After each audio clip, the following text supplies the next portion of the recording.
بڑا زمین و آسمان میں ایک عظیم حادثہ ہو، اور جیسے اللہ نے ہمیں انفرادی موت کا علم نہیں دیا کہ ہم پر موت کب آئے گی، یہ کوئی نہیں جانتا،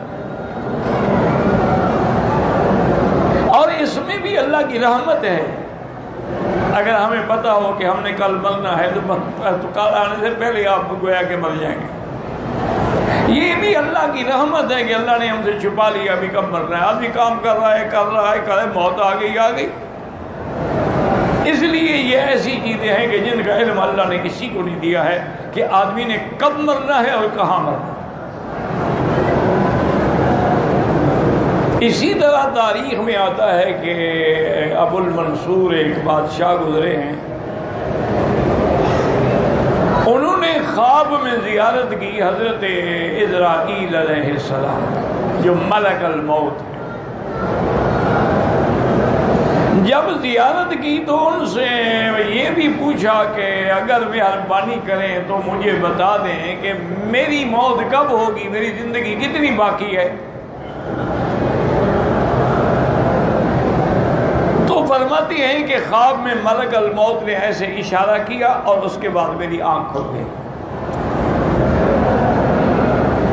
اب بادشاہ تھے، پریشان ہو گئے، انہوں نے بلایا اپنے مولویوں کو، اپنے لوگوں کو بلایا انہوں نے۔ اب دنیا میں یہ تاریخ ہے کہ ہمیشہ مولوی ہر قسم کے ہوتے ہیں، علماء حق بھی ہوتے ہیں، علماء سو بھی ہوتے ہیں، یہ ساری زندگی کی بات ہے، تمام ادوار کی بات ہے، ہر دور میں ایسا ہوتا ہے۔ کچھ مولوی ایسے ہوتے ہیں جو سرکاری درباری ہوتے ہیں کہ جو سرکار کا موڈ آیا اسی کے مطابق فتویٰ دے دیا،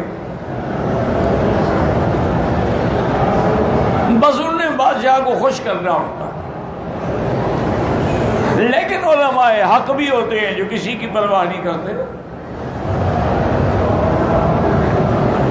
تو اس نے بہت سارے مولوی صاحبان کو پوچھا کہ بھئی یہ کیا مطلب ہے؟ کسی نے خوش آمد میں کہا کہ جی اس سے مراد ہے کہ ابھی آپ نے 500 سال زندہ رہنا ہے۔ جو کم خوش آمدی تھے انہوں نے کہا کہ جی 500 سال تو خیر اس امت کی عمر ہی نہیں ہے، معلوم یہی ہوتا ہے کہ آپ نے مزید ابھی 50 سال زندہ رہنا ہے۔ کسی نے کچھ کہا، کسی نے، لیکن بادشاہ کا اطمینان نہ ہوا۔ انہوں نے کہا بھی مجھے کوئی بات دل کو نہیں لگتی۔ تو لکھتے ہیں کہ انہوں نے امام ابو حنیفہ رحمۃ اللہ علیہ کے شاگرد تھے امام ابو، ان سے رابطہ کیا کہ حضرت میں نے یہ خواب دیکھا ہے، اور خواب مجھے سمجھ، خواب عجیب دنیا ہے نا، اس کا تعبیر رؤیا جو ہے یہ ایک علم ہے، یاد رکھو، اس لیے خواب کسی کو نہ بتایا کرو۔ اگر خواب ڈر والا ہے تو بس 3 دفعہ بائیں ہاتھ تھوک دو اور لا حول پڑھ کے سو جاؤ، اور کسی کو نہ بتاؤ، کچھ بھی نہیں ہوگا۔ اور اگر خواب ہے یعنی برا نہیں ہے لیکن سمجھ نہیں آتا کہ کیا ہے، تو پھر یہ بھی حکم ہے کہ اس آدمی کو خواب بتاؤ جو عالم ہو اور جس کو تعبیر رؤیا سے علم ہو، تاکہ وہ صحیح تعبیر دے۔ بعض اوقات ایسا ہوتا ہے کہ اگر کسی نے غلط تعبیر دی تو اسی طرح ہو جائے گا۔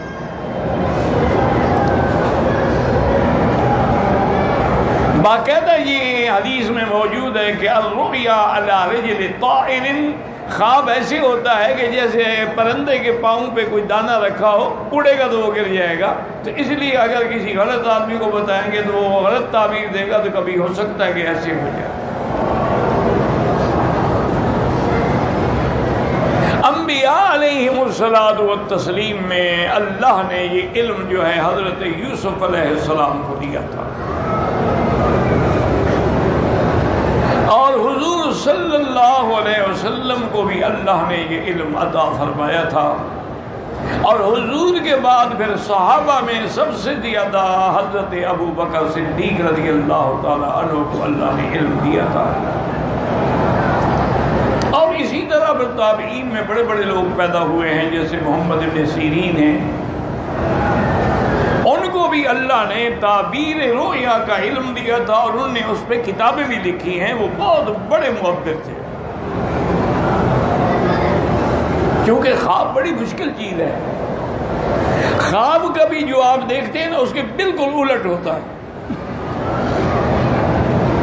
اور کبھی خواب بالکل اسی طرح ہوتا ہے جیسے آپ دیکھتے ہیں.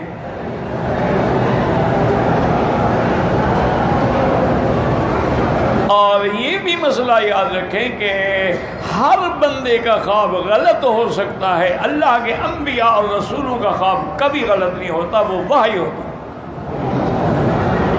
اگر پیغمبر خواب دیکھے تو خواب نہیں، وحی ہے. اسی لیے جب حضرت ابراہیم علیہ السلام نے اپنا خواب اپنے بیٹے کو سنایا، یا بنی انی ارا فی المنام انی اذبح، بیٹے مجھے خواب میں دکھلایا گیا ہے کہ میں تمہیں ذبح کر رہا ہوں، فانظر ماذا ترى، تم بھی غور کر کے جواب دو کہ اب تمہارا کیا منشا ہے. تو حضرت اسماعیل علیہ السلام بھی دیکھیں کیسے عجیب جواب دیا. کہا کہ قال یا ابت افعل ما تؤمر،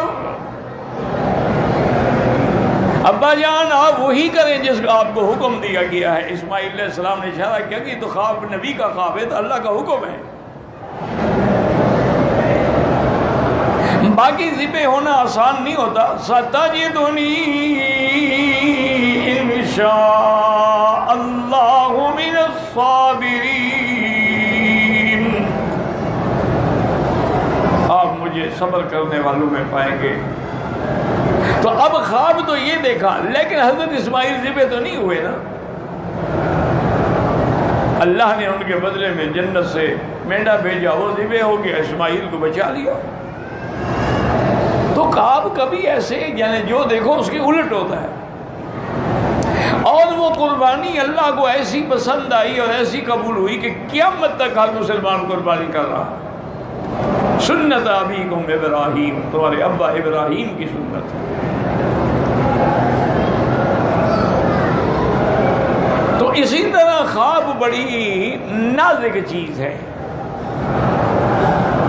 اور یاد رکھیں کہ خواب جو ہیں اس کے بھی قسمیں ہوتی ہیں. بعض خواب جو ہیں وہ تو احلام ہوتے ہیں. کیا معنی؟ سارا دن جس کام میں لگے رہے وہی رات کو بھی اسی کے خیالات میں کھو گیا. اور ایک خواب جو ہیں وہ شیطانی ہوتے ہیں کہ شیطان مختلف انداز میں ڈراتا ہے. کیونکہ شیطان جو ہے نا یہ کئی قسم ہوتے ہیں. کبھی ہوا کی شکل میں ہوتے ہیں، کبھی سانپوں کی شکل میں ہوتے ہیں،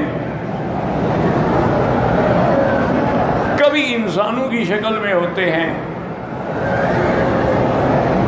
اور ایک خواب ہوتے ہیں رحمانی جو اللہ کی طرف سے دل میں ڈالے جاتے ہیں. تو اس لیے محدثین نے اور علماء نے لکھا ہے کہ اگر آدمی باوضو سوئے، بستر بھی پاک ہو، خود بھی وضو کے ساتھ سوئے، اور صبح صادق کے وقت میں جو خواب دیکھے وہ تقریباً سچا ہوتا ہے، کیونکہ وہ رحمت کی گھڑی کا وقت ہے. اس وقت جو خواب دیکھے وہ تقریباً یعنی سچا ہو. محمد ابن سیرین رحمت اللہ علیہ کی خدمت میں ایک آدمی آیا. اس نے کہا حضرت میں نے خواب دیکھا ہے کہ میرے چارپائی کے نیچے ایک بہت بڑا لگن ہے اور اس میں آگ کے انگارے جو ہیں ایسے دہک رہے ہیں.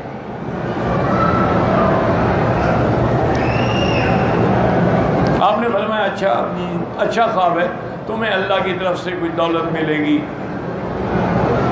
اللہ کی طرف سے تمہیں دولت ملے گی، وہ ہیرے جواہرات کی شکل میں بھی ہو سکتی ہے. چلا گیا.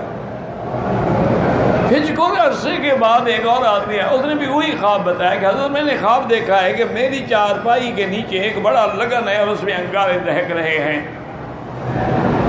آپ نے فرمایا تمہارے گھر کو آگ لگی ہے. جلدی جاؤ۔ تو شاگردوں نے کہا کہ حضرت آپ بھی بادشاہ ہیں، کسی کو بتاتے ہیں دولت ملے گی، اس غریب کو بتایا تیرے گھر کو آگ لگ جائے گی۔ انہوں نے کہا اللہ کے بندے میں نے نہیں بتایا، تعبیر بنتی ایسی تھی۔ اس نے جب خواب دیکھا تھا تو سردیوں کا موسم تھا، تو سردیوں کے موسم میں آگ نعمت ہوتی ہے، ہر کوئی گھر میں آگ جلاتا ہے کہ گرمی رہے۔ اس نے جو خواب دیکھا یہ گرمیوں کا موسم ہے، گرمیوں کا موسم میں تو آگ عذاب ہوتی ہے، میں نے کوئی غلط تعبیر تو نہیں دی۔ تو یہ ایک علم ہے، علم تعبیر الرؤیا۔ اور یہ بھی یاد رکھیں کہ اگر کسی کو یہ علم نہ ہو تو وہ کوئی خواب کچھ بتا دے کہ بھائی میں تعبیر نہیں جانتا، کسی اور عالم سے پوچھیں۔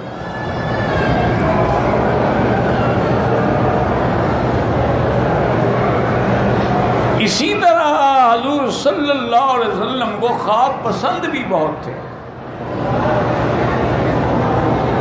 چونکہ آپ کی پیدائش کا تعلق بھی تو ایک خواب سے ہے نا۔ آپ نے فرمایا کہ رؤیا امی التی رات، میں اپنی ماں کا وہ خواب ہوں جو انہوں نے دیکھا تھا۔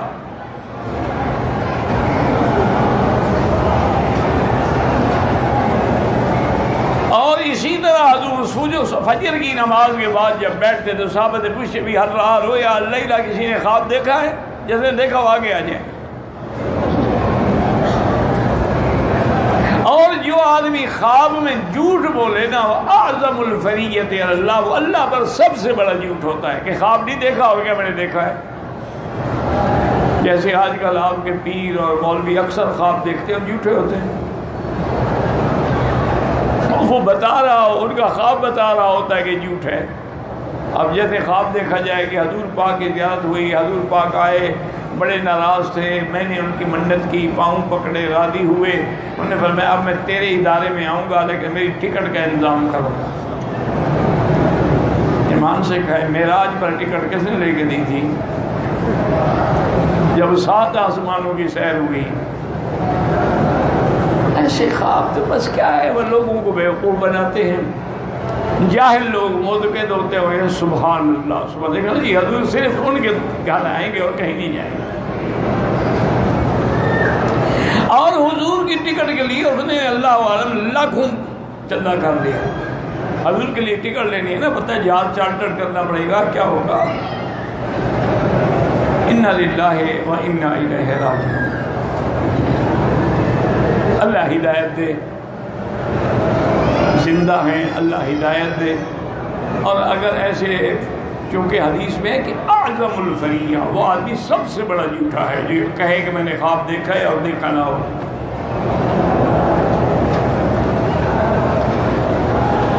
اسی طرح سیدہ عائشہ صدیقہ رضی اللہ عنہا نے بھی خواب دیکھا اور اپنے ابے کی خدمت میں عرض کیا کہ ابا جان میں نے آج رات بڑا عجیب خواب دیکھا ہے کہ آسمان کا چاند اترا اور میرے حجرے میں آ کے غائب ہو گیا،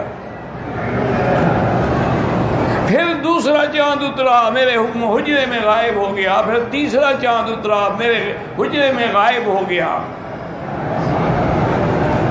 سیدنا ابی بکر رضی اللہ عنہ بالکل خاموش ہو کے چپ کر کے گھر سے چلے۔ بی بی عائشہ فرماتی ہے حالانکہ یہ آپ کی عادت مبارک نہیں تھی، آپ تعبیر دے دیتے تھے لیکن آپ نے کوئی تعبیر نہیں دی، میں بھی ڈر کے خاموش ہو گئی۔ تو سیدہ فرماتی ہیں کہ جب دفن رسول اللہ صلی اللہ علیہ وسلم فی حجرتی، جب سب سے پہلے سرکار دو جہاں کی وفات ہوئی اور میرے حجرے میں حضور کی قبر مبارک بنی اور آپ دفن ہوئے، تو ابا روتے ہوئے آئے اور کہا کہ عائشہ ھذا اول قمر من اقمارک، آج پہلا چاند تیرے گھر میں آ گیا۔ پھر حضرت ابو بکر بھی وہیں دفن ہوئے، حضرت عمر بھی وہیں دفن ہوئے، تو تینوں چاند جو تھے جمع ہو گئے۔ تو سیدہ عائشہ کا خواب بھی تو کوئی ایسا نہیں ہوتا، وہ بھی تو صدیقہ ہے نا، بنت صدیق ہے۔ تو اب جناب بادشاہ نے بلایا کہ حضرت میں نے یہ خواب دیکھا ہے، کہ میں نے اسرائیل علیہ السلام، انہوں نے کہا میں ملک الموت ہوں، میں نے کہا یار ملک الموت ہو تو تمہارے پاس ریکارڈ ہوگا نا، میری کتنی زندگی باقی ہے؟ وہ اشارہ کر کے چلے گئے. انہوں نے کہا حضرت تم نے ٹھیک کیا ہے. انہوں نے بتلایا کہ خمس لا يعلمهن الا اللہ. حضور کی حدیث ہے کہ یہ 5 چیزیں ہیں جن کا علم اللہ کے سوا کسی کو نہیں.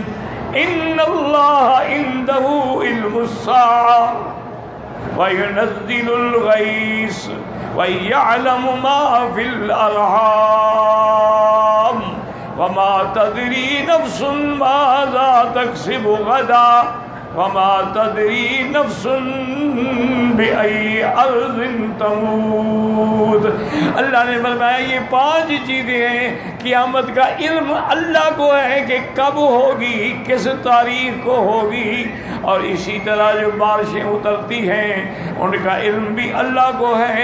اور جو ارحام میں، جو رحم میں انسان ہے، جن ہے، حیوان ہے، ان کے ارحام میں جو کچھ ہے، وہ بچہ ہے، بچی ہے، ذکر ہے، انثى ہے، وہ بھی اللہ کے سوا کوئی نہیں جانتا.